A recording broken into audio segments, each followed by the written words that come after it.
Hello and welcome to Prestige Custom Gaming and Repair. I am going to be doing a build guide today, so if you want to skip right up to that, I don't mind. Because this is my first video, I will be going into a little bit of who I am and what I'm doing here. So basically, I am running a new repair business. Well, repair, upgrade, build. I want to focus a lot more on builds because I feel that it's more up my alley. It's something I'm very comfortable doing. But it is definitely very difficult to get the business started and going. Advertising has been my biggest challenge, which is why I'm here. I'm hoping to maybe help promote my business and maybe get some more customers. So I'm not going to say my exact location, but I am out of New Hampshire. So if you have anything you need help with your computers, laptops are a little bit more difficult, but I'm willing to tackle those as well. In my experience, a lot of times they just end up dead, needing a new motherboard. But I'm willing to take a look, take a stab at it, But really the advertising has been the biggest issue. Back in, when I was a kid, I remember my parents, we had our own store and everything, very few other businesses that my parents were advertising and trying to run, and I always remember it was just print out some flyers, go around, find some grocery stores, all that, put them up on bulletin boards, stuff like that, which I'm finding is not really the case anymore. When I have gone around, it's been, only nonprofits, and they're all behind locked cases, so it's very hard to actually get yourself out there, especially since I don't even have a storefront, really. I'm just doing everything out of my home. So, which, is very prudent given the whole COVID thing and everything, so it's kind of hard to try to get something like that going. So, thank you for joining me, and I guess I'll get into the actual build. So first off, I'm going to show the parts that I plan on using really quick, just so you know exactly what we're getting into. This build will be available for sale. It is not spoken for yet, so hopefully this might help promote it a little bit and sell it a little bit quicker than my previous ones. So without further ado, here we go. So, most important thing you all are wondering about probably is the CPU and the graphics card. So here's the CPU I am using. It is a Ryzen 3, which one did I get? 3200G. So this is actually my first time working with the G series on AMD, so I'm actually very curious on how this is going to work. I know as CPUs by themselves, they are still very good as just plain CPUs, but I do want to actually run some tests without the graphics card and see how this actually runs on its own, which I think would be very interesting. Also, they're just very affordable compared to regular CPUs as well, so I thought for the budget build that I'm trying to go for here, it would be a good fit. As far as the actual graphics card, I have, try to get it all in frame here, a Asus GTX 1660, their Phoenix version. This was also moderately priced for around the range of what I'm actually comfortable putting into a system. I have tried, some cheaper cards in the past, 570s, 580s, on the AMD side, the 580, or no, I'm sorry, on the NVIDIA side, the 1060s, 970s, and for what I'm really hoping to get is at least a minimum of 60 frames in most games at least 1080p. So I'm hoping this will give me a little bit better luck with that. For the motherboard, Again, I wanted to get something not completely budget, but still very affordable. I believe this cost me $90 on Newegg. Um, it is a Gigabyte B450M, so it is a micro ATX form factor. D23H, and it does have built-in Wi-Fi. Because previous builds I have had to get separate Wi-Fi cards, and for the $20 it costs to get one, I may as well just spend the 10 to 15 for a motherboard that actually has built-in Wi-Fi. However, with the case that I have here, if I do remember correctly, because I have worked with this case before, I do think that there is one of the PCI covers that is automatically taken out, so I'll have to see how it works with this motherboard layout and see if that will actually be occupied by the graphics card or if I'm just going to be stuck with an open PCI cover. Alright, so onto our RAM. I have some HyperX Fury, DDR4 of course, total of 8 gigabytes. So these are 4 gigabytes each, but they will be running dual channel. So you'll be getting that performance off of that. Nothing really special here, it's just RAM. Really any good brand RAM will work fine for your system. This is just what I happen to find and at a decent price. And I actually do not remember the speed of this particular model. That's something I'll have to check in the BIOS when I do get into it, because it is not clearly listed, and obviously this packaging barely has any. This packaging has nothing. So, and the label on here is not very helpful, honestly. All I see is the HyperX, and I just know that it's 8 gigabytes from buying it. Which I hope is true when I actually plug it in. Otherwise, I'm gonna be having some issues with some people. So for our hard drive, I should say our storage drive, because hard drives are a thing of the past now. I have this Team Group 512 gigabyte solid state, which I won't go anything less 500 gigabytes. After you have your operating system installed, you still want a lot of space, especially for the gaming purposes that this is for. And solid state, you just have to go solid state now. There's no reason to go with a spinner drive for anything more than mass storage and as your backup drive, basically. So we're going with this. 500 gigabytes is, a fair amount.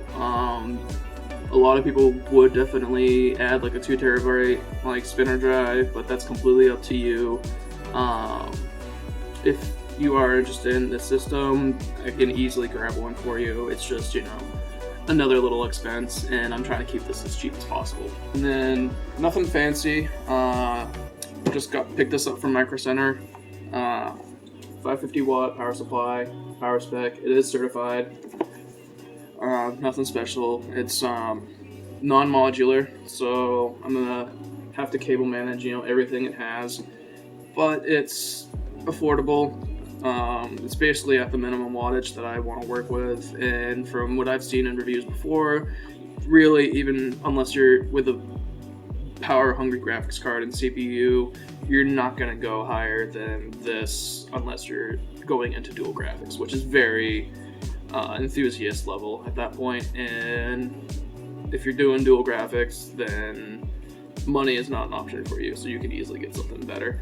But we don't need anything more than this, so this is what I'm going with. And lastly, what I mentioned before is my case, which I have here. It is a DIY, very cheap for sure, but a case is something you can kind of get away with saving some money on. And I have worked with this one before, and ironically, it was a lot easier to work in than a Corsair case that I had bought as well. So I actually like this a little bit better. It doesn't look too bad, and it does seem to have pretty good airflow.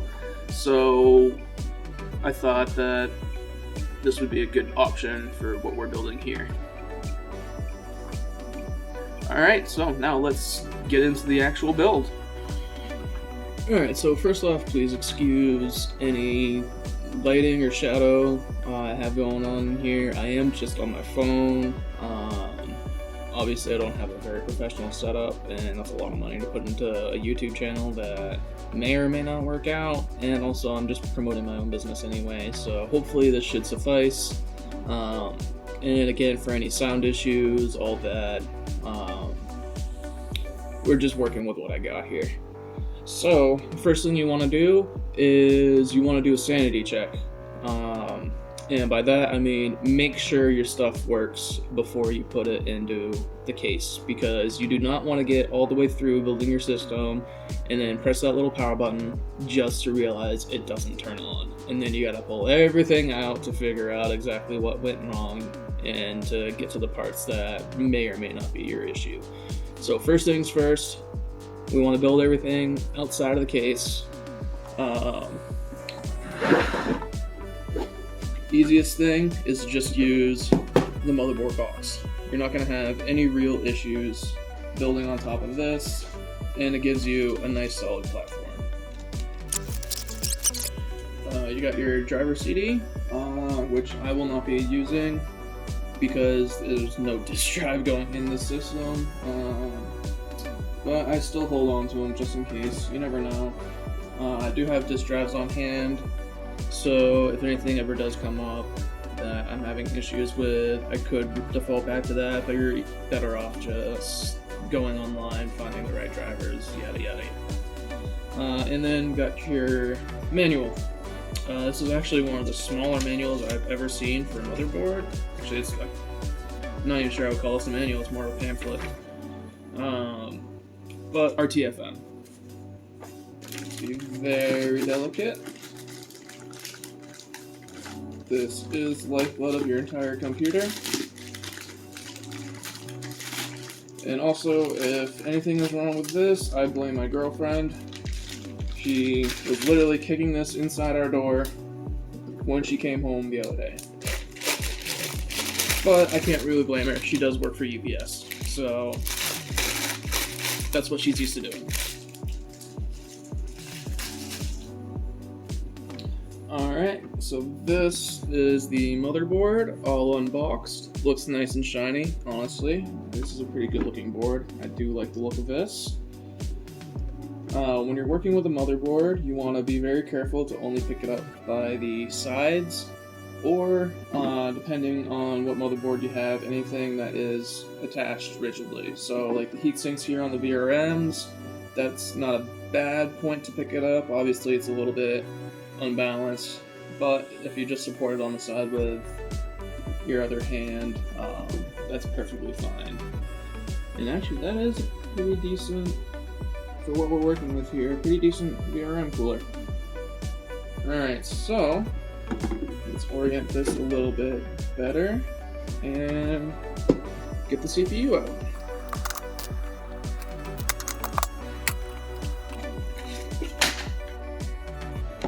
And don't do that. Luckily, it landed face first. Apparently, I've been watching a lot of Linus's and Jay's videos.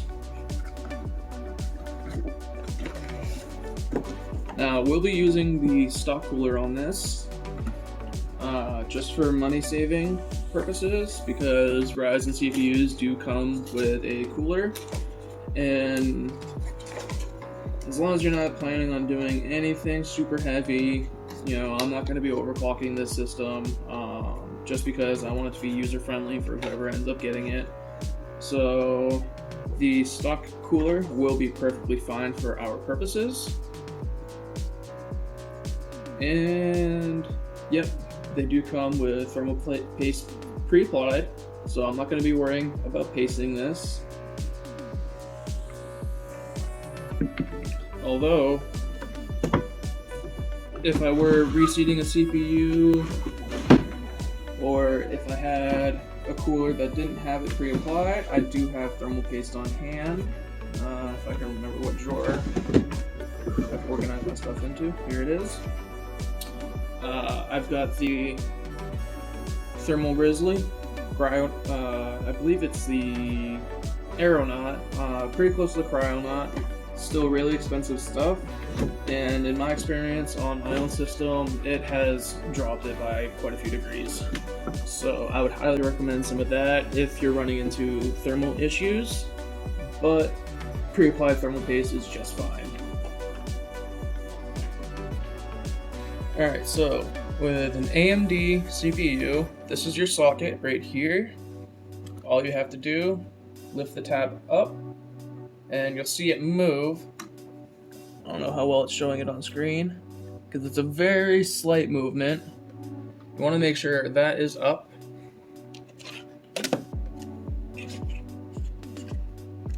And then let's pull the CPU out here.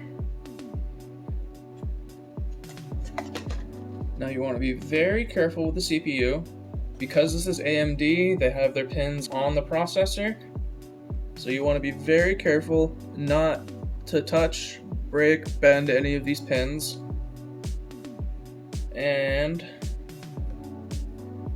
this is how all AMD CPUs are typically oriented. So think of this thick part where the hinge is next to as the top. It's always going to read Ryzen on top like that. Also, they do have an indicator, so you got this little triangle right there. That's not on any of the other corners. Again, sorry for the lousy camera angles. I am just on my phone with a tripod. You just want to line it up, and it should drop in, no force, and that is sitting flat. And then all you do is wind that down, and now the CPU is installed. So a good thing to do is, let me be right back. So a good thing to do is take a shop towel like this. These do not break apart nearly as much as regular paper towels. So these are great for use in computers, so you're not getting little dusty bits all over the place. I'm just gonna tear off a little piece of it. And then just regular rubbing alcohol.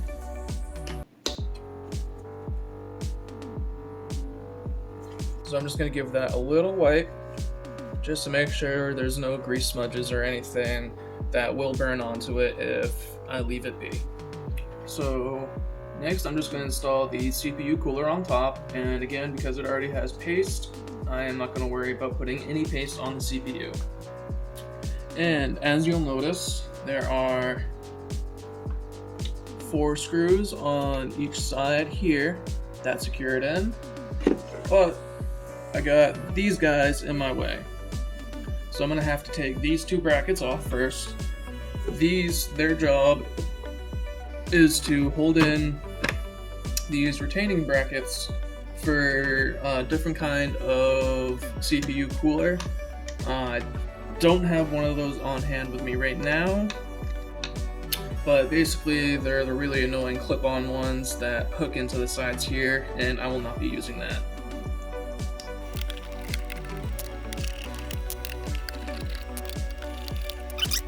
Where's the actual CPU header?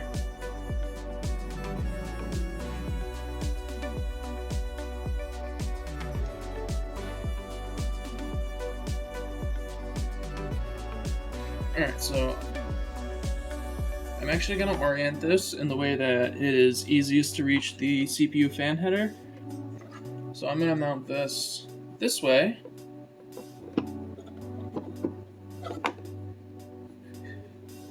Basically just set it on top and then screw each one in, assuming they're lined up. Now I'm not going to go down all the way because they are spring loaded. I want to make sure that there's even contact on each side. And already that is giving me issues even reaching the other side. So I'm going to loosen this a little.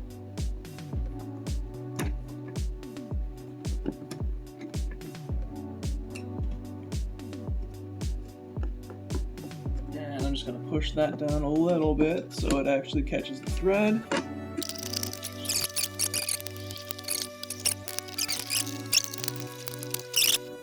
You don't need to go super tight, you just want to make sure it's snug and not going anywhere. Now let's bring this one down so it's tight as well. And then just make sure the tension on those is relatively the same, because now that everything is down, it changes the pressure around the whole thing. So now they are all secure. And the nice thing about having the CPU cooler on now is this is the perfect way to pick it up without touching any major components. This, now that you have it on, is the easiest way to handle your motherboard. So I'm just going to plug this in real quick.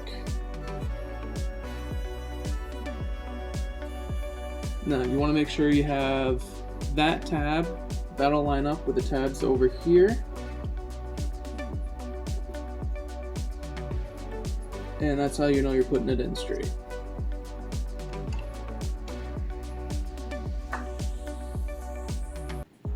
And then you can just kind of do whatever with this wire. It'll be a little bit easier to work with once we get the memory sticks in, which will be next.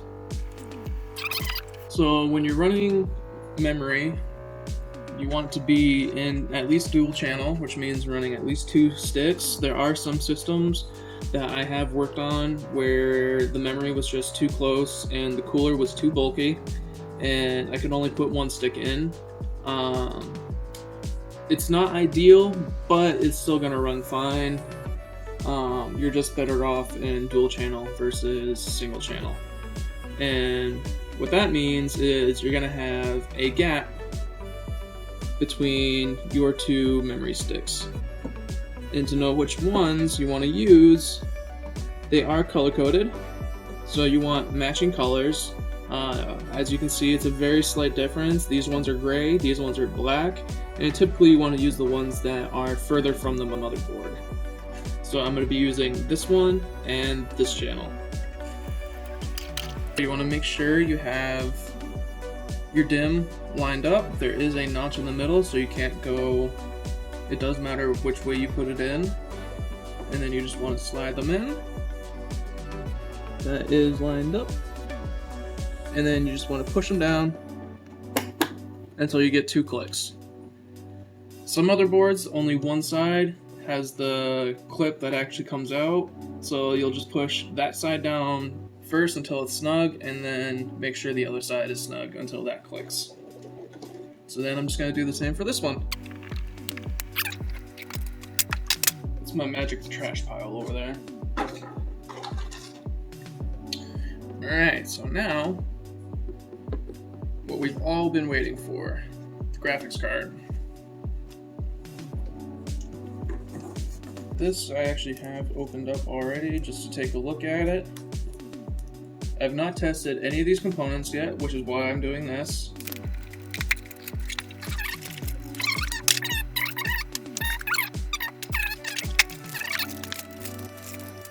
And when you're handling the graphics card, this is often all exposed. A lot of more high-end graphics cards, they will have a black backplate, so it's not as important.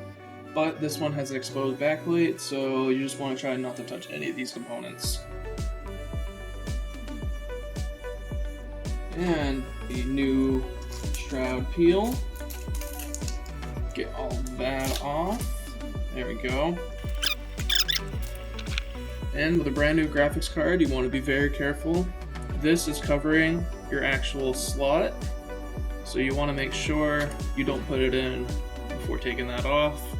You're going to run into some issues. So now, graphics card is ready to install. So most graphics cards, you want to put into the PCI slot that is closest to the motherboard. That will be your primary PCIe slot. And make sure that you have this on the edge of the box that you're using, or whatever you're setting it up on, because there's a little lip there that you won't be able to seat very well trying to push it down. So you want to make sure that you can seat this all the way down.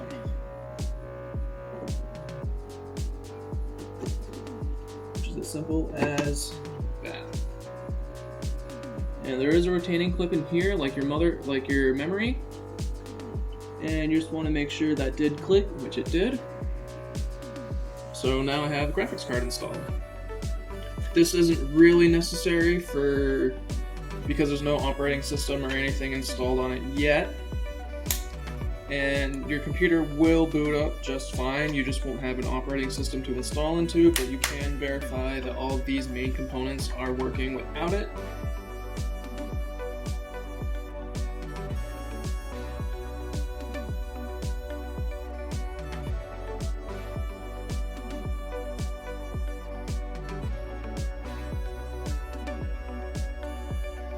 And then just plug this into the back there. It's going to be the smaller of the two ports.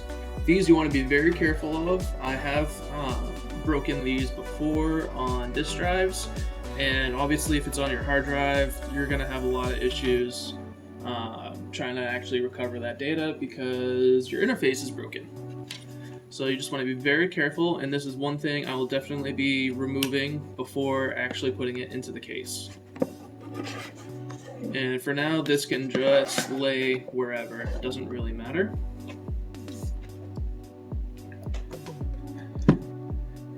And now for the power supply.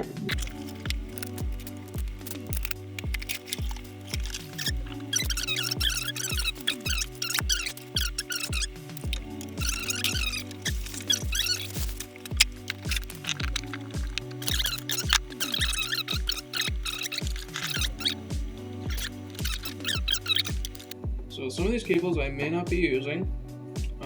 For example, I only have an 8-pin connector on the graphics card. This has two 8-pins in one cord, which is very helpful if you have a system that is running two 8-pins, which is very common. This one only has the one because it's more of a mid-range, but if you're going 20 series, 1080, anything a little bit higher end, and for overclocking, it's going to have two plugs, which this would make it very clean. But I'm just going to have to deal with the extra cable and manage that. This is for the CPU. This will be plugged in back here. I'll show you better later. Actually, I'll show you now, because that'll be the first thing I plug in. So this is also an 8-pin connector.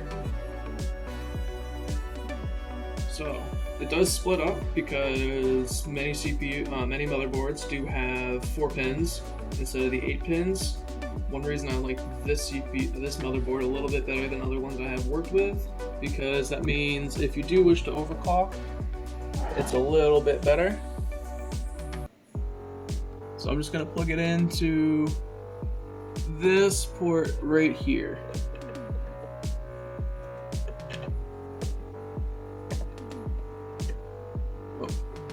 And make sure it's lined up right.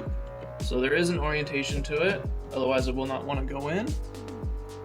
So now, just go until these two clips click. Oh, wire's blocking it. So you got these two clips right here, just make sure those clip in, and it is in flush. I'm just gonna go ahead and plug in the graphics card. Graphics card plug is right there. And this does use an 8-pin, so this does divide. You've got 6-pin and +2, because some cards do have a 6-pin connector instead of an 8-pin, so they give you that option. You just want to make sure you stick those together. It really doesn't matter which one I use right now. I'm just plugging it in to see if it works. I'll figure out which one I want to use to better cable manage later. And that's why I want to make sure that they're lined up correctly, because as you saw, it gave me a little issue trying to plug it in, and I had to make sure I was using the right cord. And, alright, so this is why using a modular power supply is very nice, because I have all of these cables that I only need one plug for. And that is for the hard drive. So that is just going to plug into the long one there, albeit a little awkwardly because it's definitely upside down, so I'm going to use this one.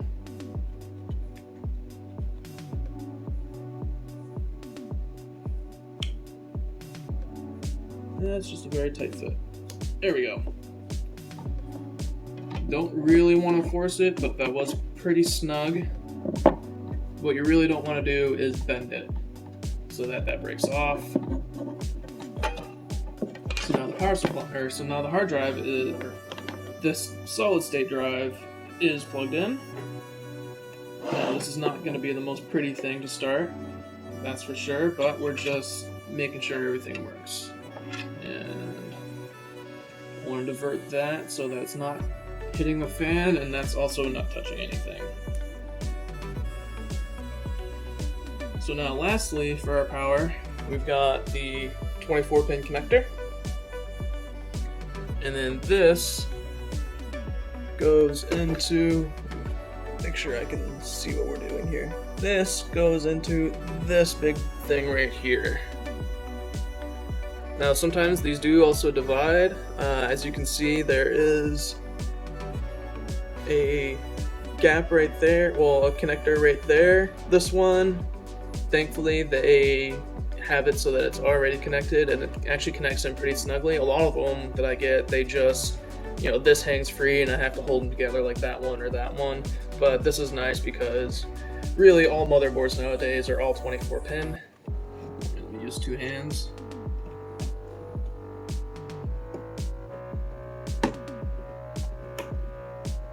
There we go. Just want to line them up, and then that clip is connected, and as you can see, it is even with the socket. So I've repositioned this so it's in a better position to actually do what I'm trying to do. My setup is a little bit rough. I did also just move, so I'm still getting everything in logical areas. So I'm actually running an HDMI way over to a monitor over there that already had an HDMI plugged in for other uses. So you want to find the HDMI port, which is this one in the middle. There we go. Just gently take that out, and it might be a little bit hard to read. Yeah, it's not focusing, but these are all labeled for what type it is. On this one, you can see it's the DVI, and this one up here, it doesn't say what it is, but it does have the DisplayPort symbol. So you want to make sure you're using the right connector. So now I'm just plugging this in. So now I have the video out.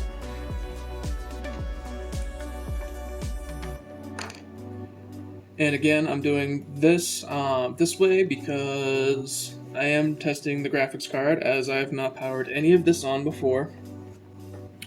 Another thing you can do, because this is the G CPU, it does have the graphics display out of right there. That's your HDMI out for there, which is very useful for troubleshooting. So your graphics card does die. A lot of your typical AMD CPUs, they don't have the graphics card built in, well, the graphics cores built in, so this port would be completely dead. However, if you're using a discrete graphics card like this, you do not want to be using this port, otherwise you will be going off your CPU graphics and not your discrete graphics. So it's very important that you do still plug it into the right one so you're getting your right graphics output. So now I am going to plug in a keyboard. So I'm just going to use that port there. And then I'm also going to plug in a mouse. And I'm just going to use the port right above it.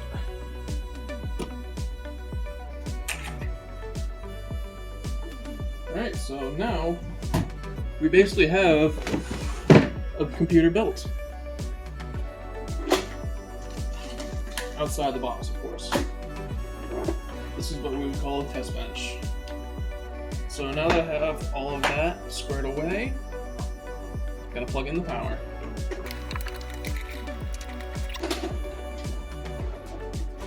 Alright, and there is a switch on the back of your power supply, so you do want to make sure that is turned on. And now I just need to find the power junction. So you will have two pins on here. Way in the back, there'll be those pins. This group right here. Since I don't have the case plugged in and this motherboard does not have an onboard power button, I'm just going to jump the two that is the power switch. And fans are turning.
Alright, so that is everything all back together. Except now it is in the case. Time for the moment of truth. I have lights, fans are going, and oh, it would help if I plugged in the HDMI. I've been watching Jay's videos too much. Alright, so let's hit the reset real quick. And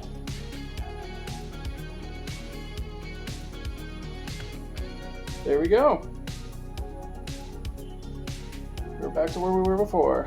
Except now it's all in a nice pretty case. So now I just have to go ahead and install the operating system, but it looks like we have a functional computer. Alright, so here I am back. It's definitely, obviously been no time at all for you, but for me it's been well over a week. I've been very busy. I am the stay-at-home person, basically. So yeah, I've been doing like 2 hours of dishes every day, all the cleaning, all the cooking, so it's been a little bit for me to actually get back at this. I actually did finish testing mid last week, and it's still taking me almost a week just to get back to actually give you the results. So hopefully without extending this too further, because I have no idea how long this video is going to be, seeing as how I've never had to edit one before, so I don't know exactly what I'm going to keep or anything, so let's just get to it. So again, I compared, part of the reason why it did take me so long to do all the testing was because I did compare the dedicated graphics card versus the built-in graphics for the AMD processor. So that was really one of the most interesting things for me to do, and I wanted to be thorough about it, so cut that out. I wanted to be thorough about it so that, well, because I've never really done a side-by-side comparison before, so I was just curious and I wanted to do my due diligence, make sure it was all good. So, let's see here. So I did Cinebench it, which all of the tests were pretty much the same for that, obviously, because it's going to be the same CPU workload.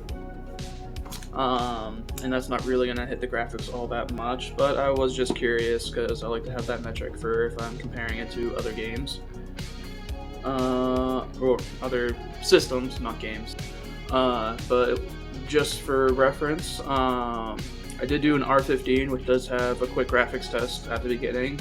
That one with the dedicated graphics, it came out to, sorry for the jump cut there, my phone quit recording on me because somebody had to freaking call me. So anyway, so Cinebench R15, I got 92 frames per second on the dedicated graphics card.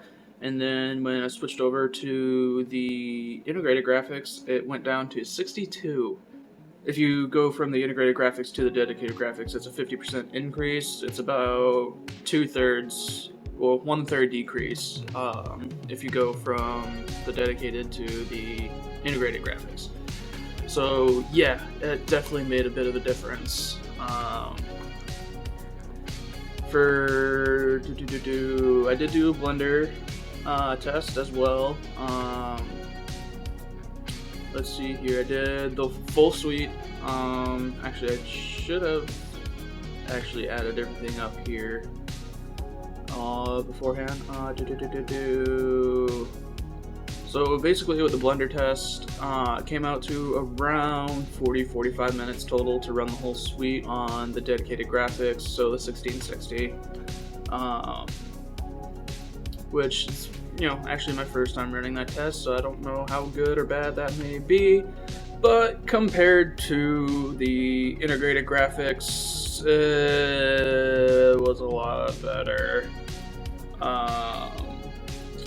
Just the Victor alone, the last benchmark in the Blender suite, that took over an hour.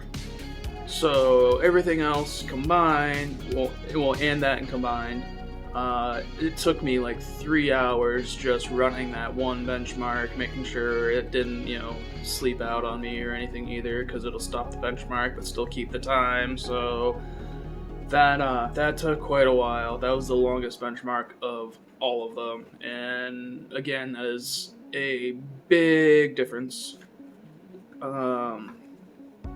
So yeah, it's already not looking very great for the integrated graphics. So then I did Geekbench. So just the scores here. Single core I did 957, multi-core 3038, and then I did a Vulkan test that got 49,126, so 49,126, and then the OpenCL 57,175.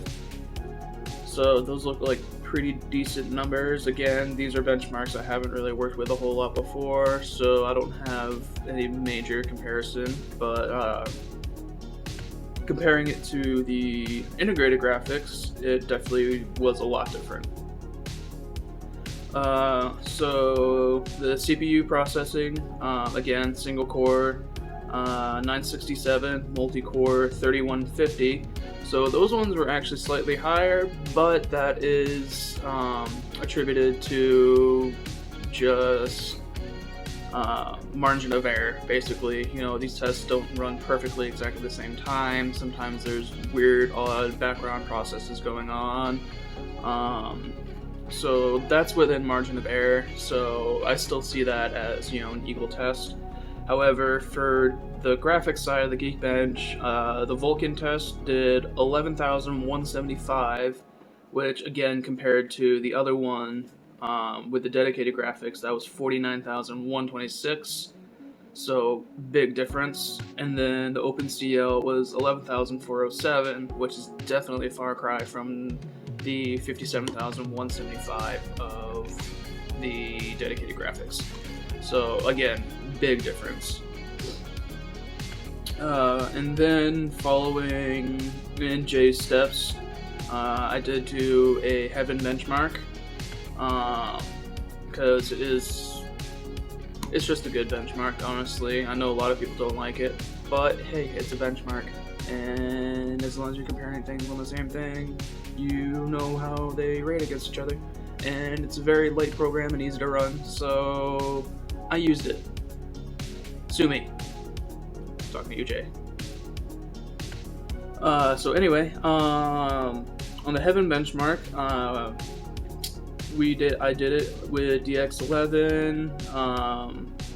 Basically everything maxed out. 8 times anti-aliasing, full screen 1080p. And I ran it the same for both tests. I got an FPS of 64.2. The overall score came to 1,617 with an 8.6 minimum frames and a 136.5 maximum frames. So not too bad. It held up pretty well. A lot better than the integrated graphics. So same settings. The integrated graphics got 10.5 frames per second average, with a score of 2655, with a minimum of 6.9 frames and a maximum of 21.3. So that the maximum frames were a third of the average on dedicated. So big difference. And then, let's see here, I did also benchmark a few games that I just happen to have. A couple of them I picked because they do have built-in benchmarks, and then a couple others just because I know that they're very common games to play, and I just happen to have them. So I wanted to actually have some useful game benchmarks in case, you might have a couple games that you play, and maybe they might line up, and you want to see if it will run. So first game, Assassin's Creed Odyssey. It did have built-in benchmark. I had everything at ultra high settings, and I used its benchmark. This one was actually the most interesting one for me. It was also the last test I actually ran because it took forever to actually download and install because it is a big game. So ultra high settings, 1080p. It was averaging 40 frames per second. But the thing was, it seems in Assassin's Creed Odyssey, it is very CPU intensive because while I was watching all of the workloads and everything, it became clear that the CPU was being bottlenecked a little bit because even though it was averaging 40, every now and then it would just completely stutter, and when the benchmark was done, it did actually show me a 0 frames minimum per second. So it looks like the frames were being were being bottlenecked in the CPU. So the graphics card wasn't actually under full load. Well, it was pretty close, but the graphics card was definitely under 100%, so it wasn't the graphics card that was being stressed out, and it was the CPU just having a hard time processing all of those frames for whatever reason. So that was actually pretty interesting. So I tried it again on very high. That went up to 51 frames per second, but then I still got a couple instances of the stuttering. So then I went down, I skipped high, and I went right down to medium. Well, actually, no, I ran the high, but once I saw the stutter, I just cut it out, and I wasn't really interested in the frames because I just wanted to see what setting I would have to go in order to not get the stuttering. So I went right down to medium, got 57 frames per second, and that one I finally had no stuttering. So if you're going to play Assassin's Creed, just be aware it is very CPU intensive, and it will run. It's just, you definitely have to be mindful of your settings. And this was also the interesting part, was when I switched over to the integrated graphics, since, you know, they're kind of built for each other, I actually did not get that stuttering, but at the cost of only having 14 frames per second, and that was on high. I don't even think I tried it on ultra high. And even on medium, it was only 18 frames per second. But both of those did not have the stuttering. But, you know, that would be great. Well, that would be weird because it's literally the graphics built into the CPU, so they shouldn't really bottleneck each other. You would just be overloaded entirely. You know, if one's bottlenecked, they're both bottlenecked. So I'm not surprised about that there, but the trade-off, you know, you don't want to be going for that few frames just for, you know, the occasional stutter. Well, to avoid the occasional stutter, because your game's not going to run well as it is. So I would just recommend medium settings with dedicated graphics. So moving on, next thing I have here is Doom 2016. I do not have Eternal, unfortunately, so I went with Doom 2016. That one, again, 1080p on ultra settings. So that, when I played with the dedicated graphics, I was averaging, and again, I was trying to not play the game, but I was trying to move around, do stuff, and then keep somewhat of an eye on my FPS counter because it doesn't have a built-in benchmark. So in the area I was in, I was averaging roughly 145 frames per second. Yeah, Doom is a very, very nicely designed game. They did a great job there. And even on the integrated graphics, same settings, I was still getting about 30. So yeah, Doom is good, but games on integrated graphics just, even in that case, didn't do very well. So then next thing was Far Cry 5. I did their built-in benchmark, everything on Ultra, 1080p, and I got 76 frames per second for average on the dedicated graphics. And then for the integrated, I got same settings, 16 frames per second. That one, I could visibly see while it was benchmarking that it was a big difference. So then we have Rise of the Tomb Raider.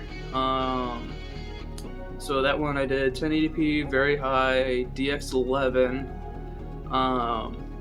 So the Mountain Pass on dedicated graphics was 56 frames per second. The Syria, 40 frames per second. Geothermal, 37 frames per second. And then overall, it rated it at 45 frames per second. So for Rise of the Tomb Raider, it's a very heavy game. I probably wouldn't run it on max settings if you're really worried about the frames. It did work, and it looked pretty good, but again, I would probably, put the settings down a little bit just to have a little bit more smoothness in it. So you can only imagine what it was with the integrated graphics. So that, same settings, Mountain Pass 8.4, Syria 6.74, Geo 6.62, and overall 7.15. So unplayable. Maybe if you put it at potato settings, maybe, but I'm not testing that. I am testing the direct comparison between the two because that is the more useful metric. So, and lastly here, I loaded up Witcher 3. Great game. I'm actually, thanks to doing this testing, kind of starting to get back into it because, yeah, that shit was fun. I kind of got distracted playing Red Dead 2 and then never got back into it. So Witcher 3, 1080p, and they actually have two settings for your post-processing and your graphics setting. They're under two tabs. So I did the high and the ultra presets respectively for those. So that, because I was in-game and kind of running around a bit, it kind of had more of a range than, an actual average. So for me, I was seeing between 55 and 65 frames per second, depending on where you were and what's going on in the game. And then for the integrated graphics, that was pretty equal everywhere all around. It went to about 12 frames per second, and I didn't put a range for that because it was 12. So that's the benchmarks that I did. Definitely my recommendation is, I'm not saying the 3200G is a bad processor, but for graphics, it's not for gaming. Definitely. Get yourself a graphics card. That's what they're for. You need to have a graphics card. I mean, if you're just, want a cheap PC for, doing emails, watching YouTube, all that, just regular light computing stuff, yeah, fine. Because then you don't have the price of a graphics card to add to your computer system. And for processors themselves, they actually are fairly inexpensive. So, yeah, I guess that about wraps it up. If you're interested in buying it, I will have my info down below.